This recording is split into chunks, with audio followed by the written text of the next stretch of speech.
क्या आप जानते हैं कि हर महीने आने वाला प्रदोष व्रत सिर्फ एक उपवास नहीं बल्कि भगवान शिव की विशेष कृपा पाने का अत्यंत प्रभावशाली अवसर माना जाता है। कहा जाता है कि जो व्यक्ति सच्चे मन से प्रदोष व्रत तो करता है उसके जीवन के कष्ट धीरे धीरे समाप्त होने लगते हैं।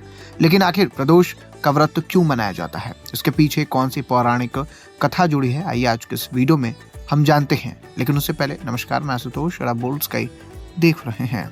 तो ये सबसे पहले जान लेते हैं कि आखिर प्रदोष व्रत क्यों मनाया जाता है। हिंदू पंचांग के अनुसार प्रत्येक माह की त्रयोदशी तिथि को प्रदोष व्रत रखा जाता है।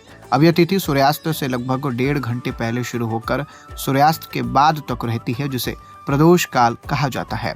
शास्त्रों के अनुसार इसी समय भगवान शिव अपने परिवार सहित कैलाश पर्वत पर प्रसन्न मुद्रा में विचरण करते हैं और भक्तों की मनोकामनाएं पूर्ण करते हैं। वहीं आपको बता दें, प्रदोष व्रत विशेष रूप से भगवान शिव और माता पार्वती को समर्पित है। मान्यता है कि इस व्रत को करने से पापों का नाश, रोगों से मुक्ति, आर्थिक संकट का समाधान और मानसिक शांति प्राप्त होती है। वहीं आपको बता दें, सप्ताह के अनुसार इसका फल भी बदलता है। जैसे सोमवार का प्रदोष व्रत स्वास्थ्य के लिए, मंगलवार का प्रदोष ऋण और शत्रु बाधा से मुक्ति के लिए और शनिवार का प्रदोष विशेष से शनि दोष शांति के लिए श्रेष्ठ माना जाता है। आइए अब आपको बताते प्रदोष व्रत की पौराणिक कथा के बारे में। पुराणों के अनुसार एक बार देवताओं और असुरों के बीच भयंकर युद्ध हुआ। असुरों से पराजित होकर देवता ब्रह्मा जी के पास पहुंचे। ब्रह्मा जी के निर्देश पर सभी देवता भगवान शिव के शरण में गए। अब उस समय त्रयोदशी तिथि की संध्या यानी प्रदोष काल था। अब देवताओं ने प्रदोष काल में विधि पूर्वक भगवान शिव की पूजा की।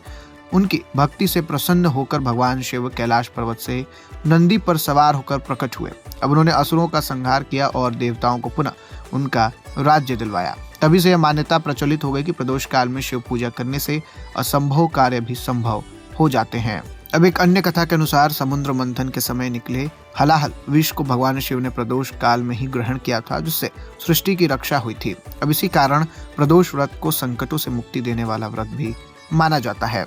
वहीं आपको बता दें, प्रदोष व्रत केवल धार्मिक परंपरा नहीं बल्कि आस्था, संयम और शिव भक्ति का प्रतीक है। यह व्रत तो जीवन की नकारात्मक शक्तियों को दूर कर सकारात्मक ऊर्जा का संचार करता है।